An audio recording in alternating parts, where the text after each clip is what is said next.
Hello learners, I am Dr. Subodh Kesharwani working with Indira Gandhi National Open University. The topic which I am going to talk today is e-governance. We know that the government is going to play a very vital role as far as any country is concerned, and governance is something which is going to streamline the whole process. So that is the reason we always believe that there is a good governance and there is a bad governance. So we will definitely go through as far as this particular session is concerned, we will definitely talk about what exactly the governance is and how the government is with the help of this good governance, become a blue-eyed among their citizens and take care about the welfare of the country and society as a whole. So when you go more into the depth of this e-governance, this is basically electronic governance, and this electronic governance is not only facilitate in transforming the own country or countrymen, but also expect improved relations and healthy trade across the world. So when you talk about the governance, it is not confined to the country jurisdiction, or if you talk in an Indian perspective, it's not in an Indian jurisdiction, but take care about the foreign alliances, liaising with the international associations, international world, and on the other hand, benefiting the society by and large. So electronic governance, which is known as e-governance, is the application of IT for delivering government services, exchange of information, communication transactions, integration of various standalone systems between government to citizens, government to business, government to government, and government to employees. So what we observe that we all have heard about, when I was talking on e-commerce, I was talking on B2B, that is business to business. Then the B2C was there, business to consumers. Right now this model, this pedagogy had been changed, and what we observed that this government to citizen had come up. So there was a term called B2B, B2C when we talk in an e-commerce perspective, and today we are talking about G2C, that is government to citizens and government to business. And somewhere the government to government interaction is going on, like the central government interact with the state governments, prime ministers, PMO office interact with the CMO, that is chief minister office. So all those things are there. So government to employee is also one of the thing, like, because in any country we find out 10 to 15% people are working in a government sectors, they are known as the government employees. So there also this model is going to play a very important role. So what we observe that if you see this particular image, you will find out that citizens are at the one end, then you have G2C philosophy, that is government to citizens, then there is central government, then there is local government, and finally G2B is there, that is government to business. And finally what is happening, that business, NGOs and civil societies are voluntarily working as a non-government organization. Civil societies are working in a charitable mode. So this is all about the governance, like how we can streamline the process, so by and large the country is going to be benefited, and the citizens who are reaching to the unreached, they can also get the benefit of that. So when we go more into the depth of this e-governance terminology, there are 4 terminologies which are quite omnipresent. That is e-administration, then you have got e-services, then we have e-governance and e-democracy.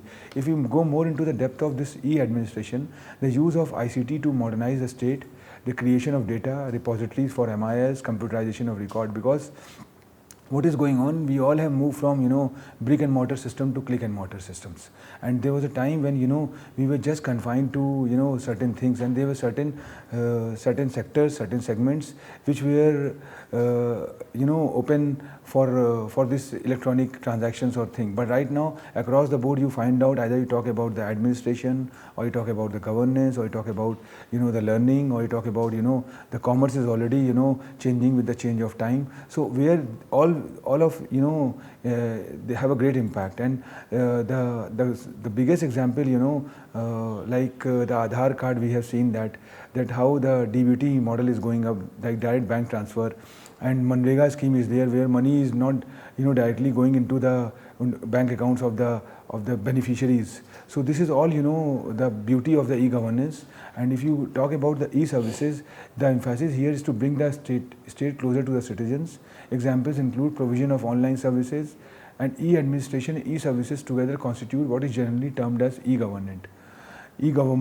So e-governance is the use of IT to improve the ability of government to address the needs of society. Because when you talk about the governance, it is something which is part and parcel of the government it's a moral duty of the country. But when you when you put the prefix called e, you are more emphasized towards the electronic word, more emphasized towards the online, and more usage of the technology.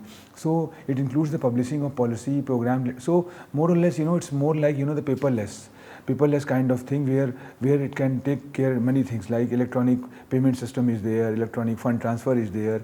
The state governments collect the taxes on behalf of the states, and then transfer that amount to that. So use of IT for strategic planning and reaching development goals of the government. So this is where then you have got e-democracy, the use of IT to facilitate the ability of all sections of society to participate in the governance of the state. The remit is much broader here, with a stated emphasis on transparency, accountability, and participation. And examples are online disclosure policies, online grievance redress forums, and e-referendums, conceptually more potent and applicable. Now while going into the depth of this e-governance, we have observed that this whole characteristics of government and governance is bifurcated into four important terms.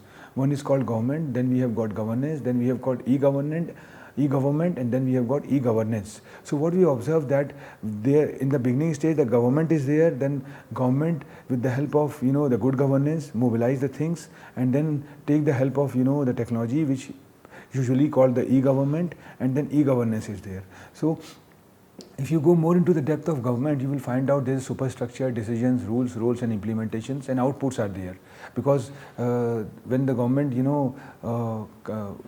come up in the power, they have got certain mandates, they have got certain manifestos, and on the basis of that they serve. And there are certain the things which the country used to provides them. So certain protocols they have to maintain. So all these things are the government is there. So government, then governance is there. So governance is functionality, processes, goals, performance, coordination, and outcomes. Because the intention of the government is to rules, whereas the intention of the governments is to perform and coordinate, and end of the day come to the execution. So if the government role is to implement the things, purpose of the governments is to execute the process. So e-government is electronic service delivery, electronic workflow, electronic voting, electronic productivity, whereas e-governance is electronic consultation, electronic controllership, electronic engagement, and network societal guidance. So when you talk about the network societal guidance, we talked about the management information system, or the information and communication technology, or enterprise resource planning, which are working as a integrated softwares and try to integrate all the departments. Either it could be the departments which are scattered, or which are linked with one another. So intention is that everybody should be benefited with the help of integration. So when you go more into the depth of e-governance, the concept of governance is not new. We know that it is as old as human civilizations. Simply put, governance means the process of decision making and the process by which the decisions are implemented or not implemented. So that is more important. So there the role of good governance comes. So governance can be used in several contexts, such as corporate governance, international governance, national governance, and local governance. So what we observe that these are the four parameters which are quite important, and then people around the world requires to stay connected to the government for access to information public services. So it's not like there are many ways by the governance is going to be streamlined, like the passports and visa, giving of visa to the foreign citizens, or what parameters are there. So all those are part of, end of the day, the intention behind is that ease of doing, like so that thing can be mobilized faster, and it can reach to the unreached in a more in a shorter span with a systematic approach. So e-governance implies technology driven governance that connects the government and citizens for better government services and simplified and efficient communication systems. So this leads to cost effective by high quality service and increased transparency. So when you talk about the e-governance, there are four things which are quite important into it. One is the resource, then technology, then process, and people. So the intention behind is that these four things can be integrated and linked with one another. So now there are certain issues related to e-governance, and when we go more into the depth of it, we find out that issues are economic, technical, and social issues. When you go more into the depth of economic, you find out that cost maintainability, portability, and reusability is one of the ingredients of economics. And then when you talk about the social issues, it could be accessibility, usability, use of local languages, awareness of e-governance. Awareness of e-governance is quite important because the phobia among the citizens is there that the technology is not their cup of tea, but it's not like that. When you talk about the usage of technology, it's quite user friendly and how you're going to use that. So we have seen that when people have migrated from computer to smartphone, the phobia was that how we can work on a smaller screen, but when you go more into the depth, you find out working on a smarter phone is quite easier than working on a computer. So that is the reason the e-commerce shifted from commerce to e-commerce, then e-commerce shifted to m-commerce. So now other thing is that technicality like interoperability, security, privacy and authentication. This is more important because we have a 3 thought-provoking sessions which was on e-commerce, then we have e-banking and electronic payment systems. There this banking role is quite important. So governance also plays a very vital role when you talk about the banking and how there is a paradigm shift from banking to e-banking and how the authentication, privacy and security incorporates into it. So that is all about the thing which is there, and there are contemporary trends in e-governance. E-governance should induce up-to-date informations, initiates effective interactions and engage with transparent transactions in compliance with rule of law, thus enabling a sustainable transformation mode. And the sustainability is something which is going to play a very vital role. We all come up with a contemporary thought, good ideas, and sometimes make a mind-boggling things. But we never believe that believe in sustainability, because you initiating anything or starting anything is quite easy, but how to sustain and how to transform so that it can become cup of tea for a common man, that is more important. And the Indian government, as far as Indian government is concerned, they are coming up with a lot of the contemporary thought like Atmanirbhar Bharat, which is somewhere making the Indian citizens self-sustained.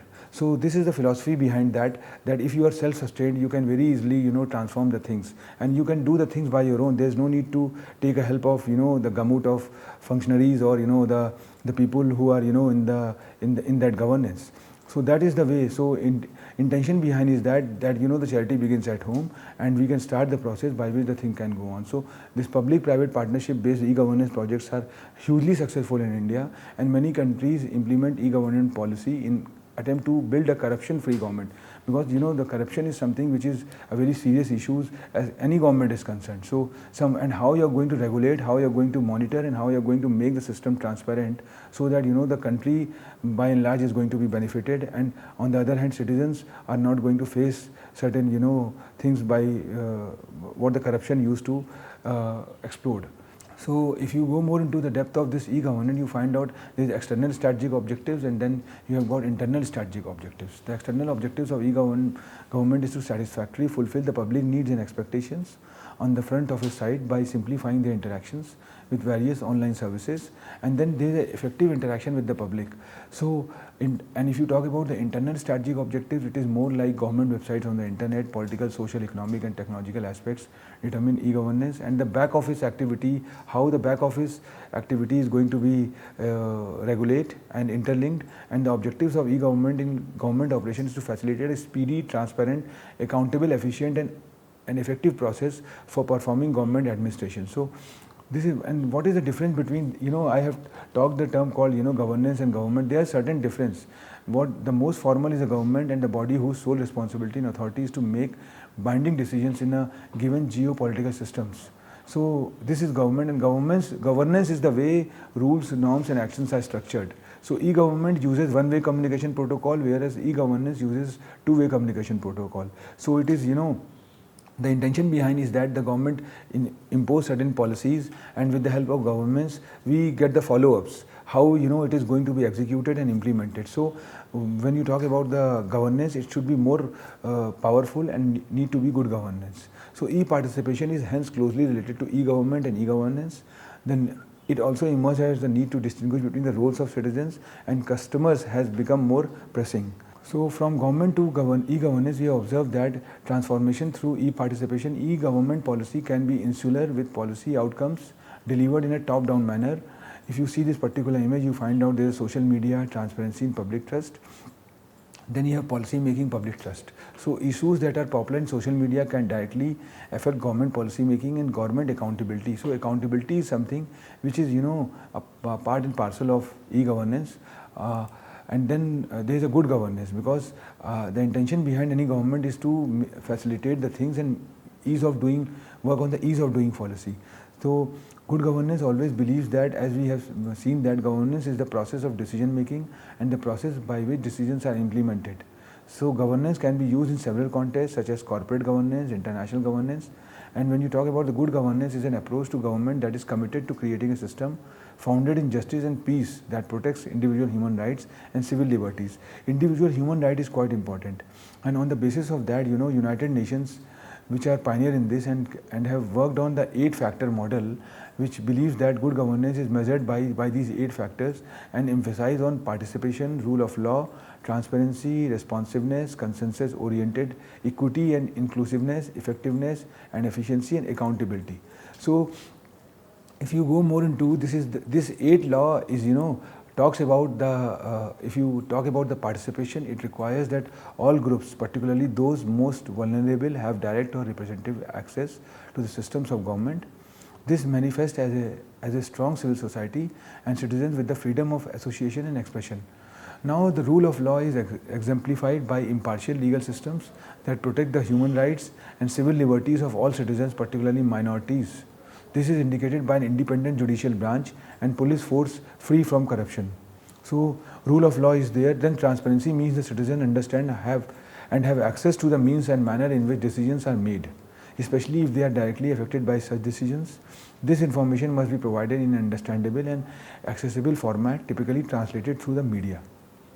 So responsiveness simply involves that institutions respond to their stakeholders with a reasonable time frame.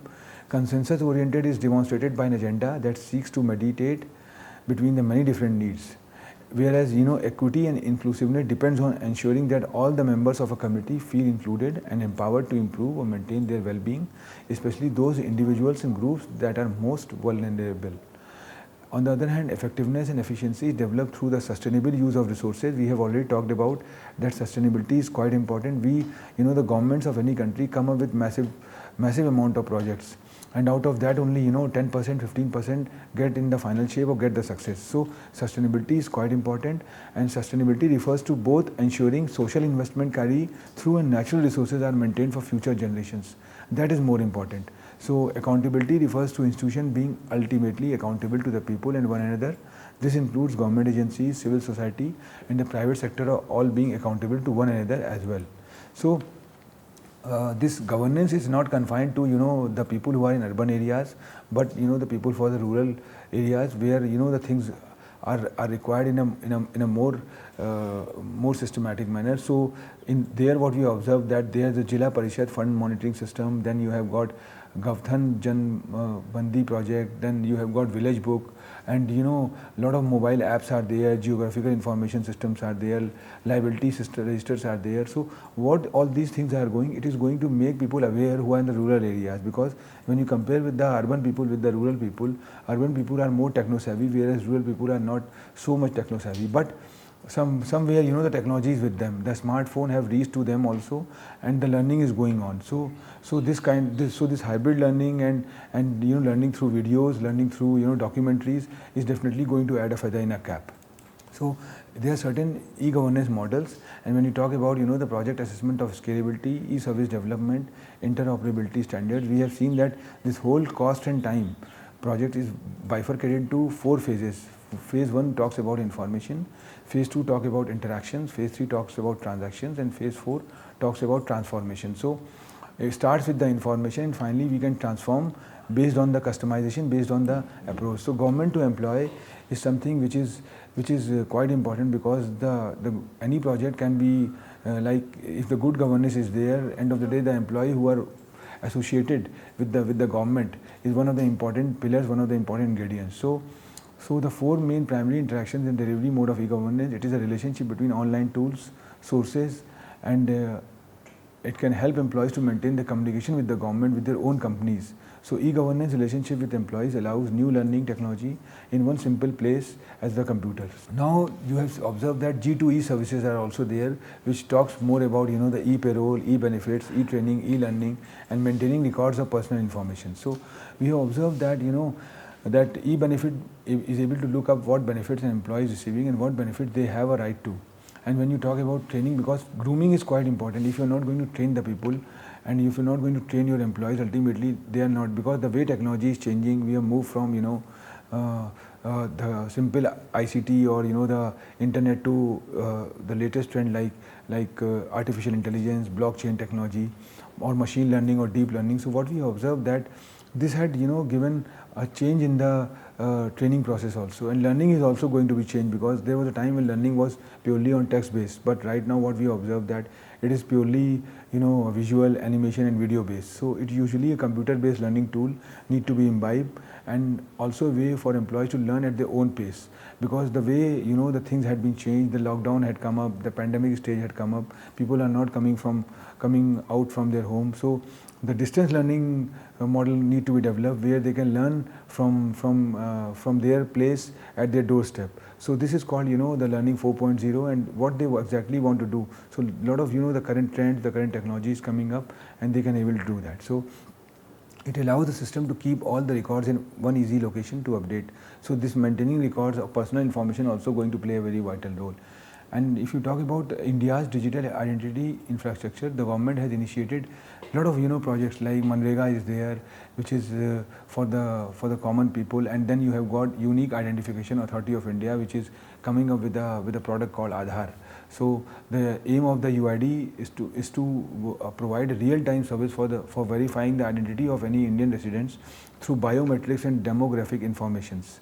So the government has initiated delivery of service and several welfare schemes which have been intended to uplift and benefit the bottom line of the citizens in society. Because if you are going to uplift the bottom line of the people who are deprived, under-marginalized, or not getting a privilege to come up, then you can work, and then the purpose behind the governance is need to be resolved. So this further governments have been successful in linking Aadhaar number with several welfare schemes like LPG subsidy, which we used to call direct bank transfer, DBT, scholarship to the students, pensions and public distribution systems, to pass the benefits of the authorized persons only. Now what we observed that this e-governance had been redefined with the change of time. So if you see this particular image, you will find out that the robots or cobots we used to say it's a collaborative effort of human and robots, and the robots are helping a lot. So this e-governance is redefined again, and NEGD is an independent business division which is established by Ministry of Electronics and Information Technology within Media Lab Asia to undertake program management of NEGP. So NEGD acts as one of the key catalysts and interrogators for initiatives under mission mode projects and support components under NEGP 2.0 across the country. So what we observe that NEGD is also expected to proactively support central ministries, departments, then state governments in propagation of their e-governance initiatives. Now, how e-government uses ICT, that is more important, because there are a blended approach which is going on. Somewhere we find that some states are quite good in technology, so the metropolitan cities and the upcoming metropolitan cities, whereas some cities are not good in ICT because lack of the infrastructures, technological infrastructure. It could be a broadband or the internet connectivity or internet of things. So there we have observed that it is going to affect so there the good governance is going to play a very important role. So the appropriate application of e-government allows for higher level of effectiveness and efficiency in government tasks, improvement of process and procedures, increase the quality of public services, also improves the use of information decision making process, and allows for better communication among different governmental services.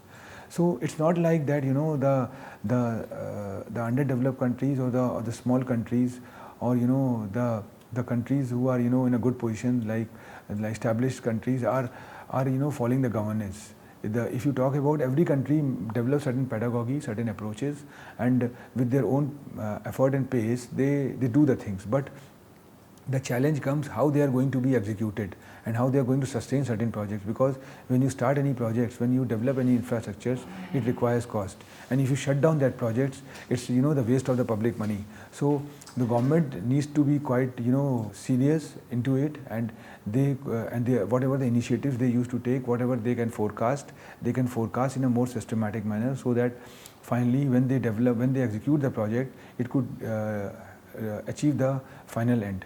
So sometimes what we happen, the project discontinued in between, and this can give a huge loss, because again you have to discontinue the project and start a journey from scratch. So technology is processing, and if you see that Organization of American States, which we usually call OAS, supports many things, and e-government there, what we observed that had changed with the change of time, and it improves services and efficiency and become more connected to other parts of the society. So what I was talking about, there are certain technologies which are linked with e-governance and giving a very good shape to the governance and facilitating towards moving towards a good governance. So AI and e-governance have been a buzz since the United Nations called its member to integrate intelligent applications.